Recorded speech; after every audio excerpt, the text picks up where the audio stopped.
After concluding its forensic audit of Oando, Nigeria's Securities and Exchange Commission says the report revealed serious infractions, and the commission has barred Oando's CEO and deputy CEO from being directors of public companies for 5 years, among other decisions. Oando maintains that the alleged infractions by the Securities and Exchange Commission are unsubstantiated, as the company was not given the opportunity to see, review, and respond to the forensic audit report. I have with me in studio Bismarck Rewane, is the CEO of Financial Derivatives, and he joins me to discuss this very interesting developing story. Thank you so much for joining me on the show today, Bismarck. Yeah, thank you. Good morning for having me. So first, let's backtrack to Friday when this news came out. I'd like to know how you received the news when you heard about the announcement by the Securities and Exchange Commission.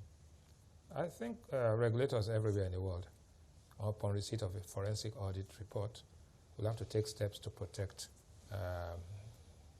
investors, because their primary responsibility is to protect investors and protect the market. So it now comes back to the process. What is the process? There are fundamental human rights. There are things that have to be understood. So Oando needs to be called in and given a chance to defend themselves, right? But forensic audit means that, you see, you find out things, right? And if you go via the due process route, you might find that it gives an undue advantage to the perpetrators of whatever offenses. So you're caught in between respecting the process or protecting the assets of the company. So what the SEC has done is to say, okay, you guys step aside. The company shareholders can now come in and do things. But in the interim, in the next 4 weeks, they've now introduced another element, which is they've now appointed an interim chairman, and the team will be announced subsequently. So they can run things for the next 4 weeks.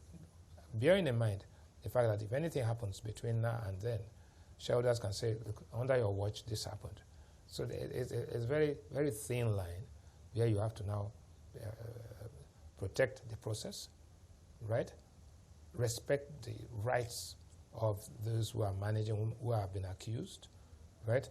And also to allow asset value not deteriorate, because any number of things can happen. And the lapses that were talked about bordered on financial governance lapses, financial malpractice, and abuse. Yeah, we'll get to each of them and look at it. But first, I'd like to first, listen to what Oando is saying here, saying they were not given the opportunity to see and respond to the audit. I'm trying to imagine, if they were cooperating all along, and you find something about that, is it right for the Securities and Exchange Commission to reveal to them what these issues were before going public? No, not necessarily. It's if for example you're involved in a murder crime, they're not going to say, we found your DNA here. They'll first grab you, and then you have your day in court. So this matter, they've taken steps, right? And Oando, I suspect, the Oando management will go to court, right, to seek protection if they think it's that necessary. And then, the SEC will now put its case there. If it is found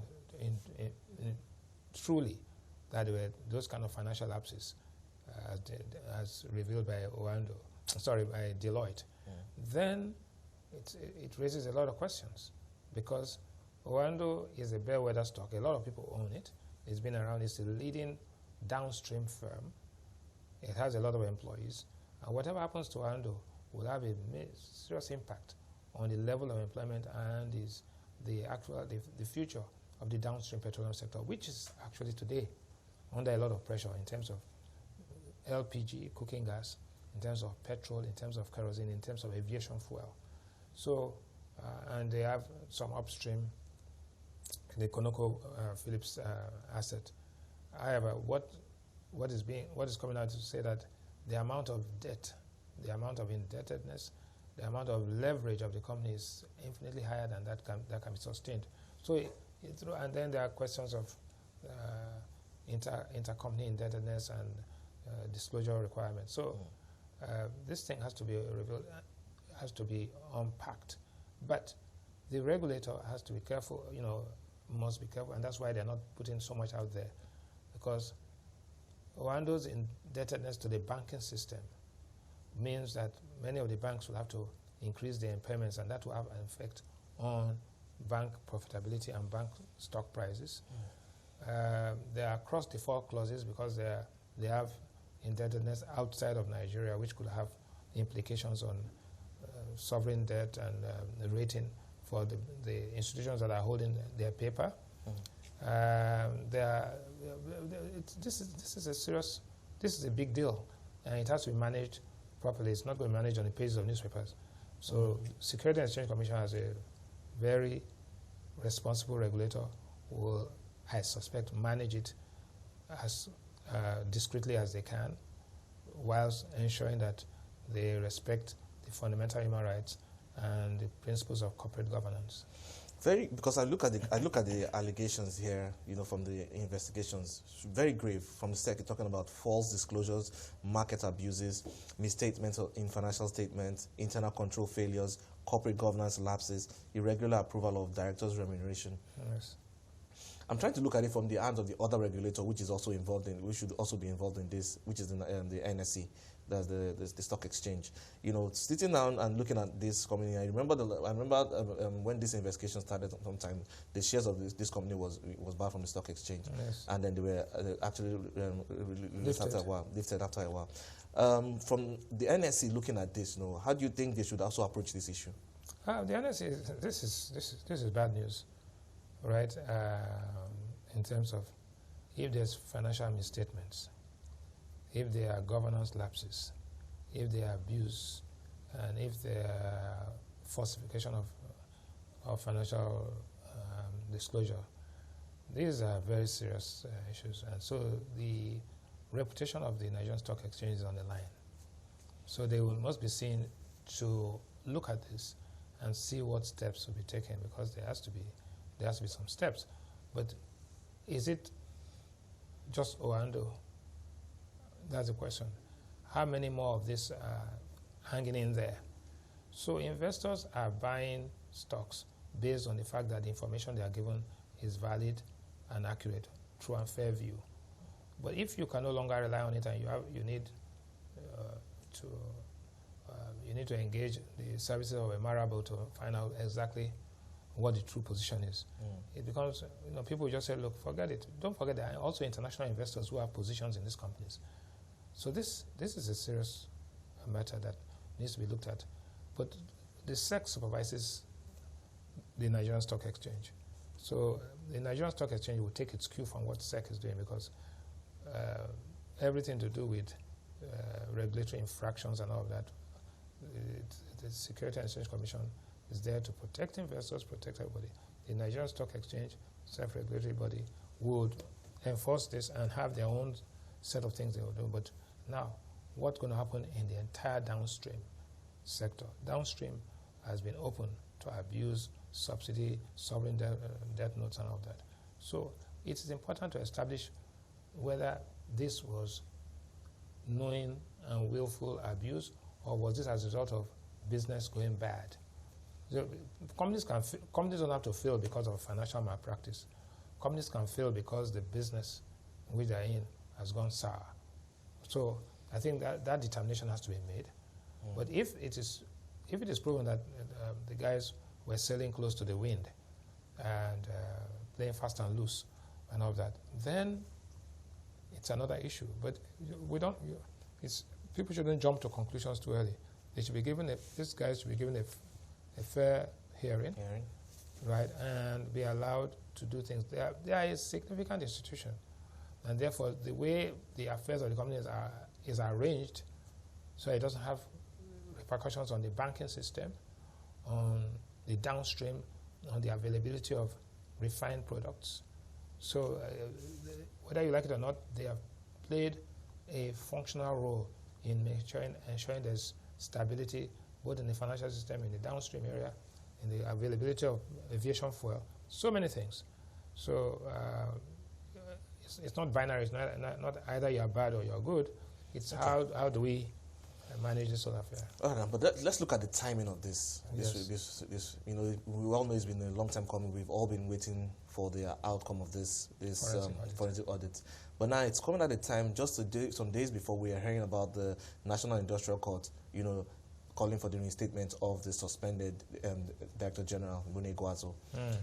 When you look at the sequence of events, do you see any tie-ins?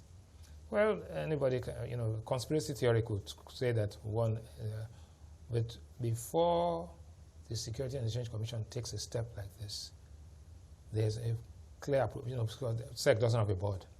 There's an approval process that has to go. The cabinet is not there, right? But even before then, who knows? They must have gone all the way to seek approvals for this kind of intervention. These interventions are serious because, like I said, it cuts across sectors. It even borders on national security when it comes to petrol, kerosene, dual-purpose kerosene, and all of that. The fact that nobody could have known what the judgment of the industrial court and the timing of it. So they ruled on that day, and then a day or two later, I can tell you that it will take at least 2 weeks to get the necessary approvals before the announcement. It could not have happened just coincidentally, but who knows? I don't believe in coincidence. I don't believe in conspiracy theories. I think that we should isolate the issue of the forensic audit, which started since 2017, the findings of the forensic audit, the ability of Oando management to respond to the findings, and the responsibility of the Securities and Exchange Commission to protect investors, protect the market, and shareholder value. So the good news is that everybody, every investor, every manufacturer, every issuer now knows that governance is important. Their governance failure precedes financial failure. So once the governance is weak and is abused, right, then what the next thing that is going to happen will be the financial failure. Okay, let's look at the task ahead for the interim management team. When they come on board, we see a name has been put out there, Mutiu Sumonu. Yes. Looked at his track record and see that he's an excellent choice. Yeah, when you look at that and then looking at all the directors that are going to be, because this has to happen before the 1st of July. Yes. I'd like you to run me through all the internal scenarios that could play out here. Okay. The one option is to say, you guys go and take care of yourselves, right? Which was the first option? Company, shareholders, go and call a meeting, extraordinary general meeting. And that was a recipe for chaos. So now that a seasoned hand, right, a person from the Shell pedigree, who knows what scenario planning, balance scorecard, and all this, is going to conduct affairs for the next 20. Very simple. Make sure that nothing gets lost. Make sure that assets are not stolen. Keep things even keel, and then call a meeting of the shareholders to select on their own who the new chairman, new MD, and new directors are, because there's work to be done. And if care is not taken, this company could fail if we're not careful. But if the shareholders come together and do things, then they can meet with their bankers, talk about, so that you can have an organized way of restructuring this company. Because it's a huge company by any imagination, right? So the affairs of this company have to be protected. There are people who are waiting in the wings. And I was going to get that because I'm looking at other shareholders, other majority shareholders who might want to take advantage of and creditors. Of the situation. Yeah. But we do understand that there was an application for a debt-to-equity conversion, which was not approved, right? So that debtors would have converted to equity, and then, but that was a no-brainer. If the company's financial condition was precarious, as it's now being revealed, then a debt-to-equity conversion would not necessarily be an option at this time. It may come after, right? But at this point in time, something has to be done to salvage Oando, to make sure that it doesn't go into a disorderly disengagement. All right. All right, then we'll keep our eyes, we'll keep following this story. It's a very interesting story happening in the Nigeria capital markets today. I've been speaking to Bismarck Rewane, the CEO of Financial Derivatives.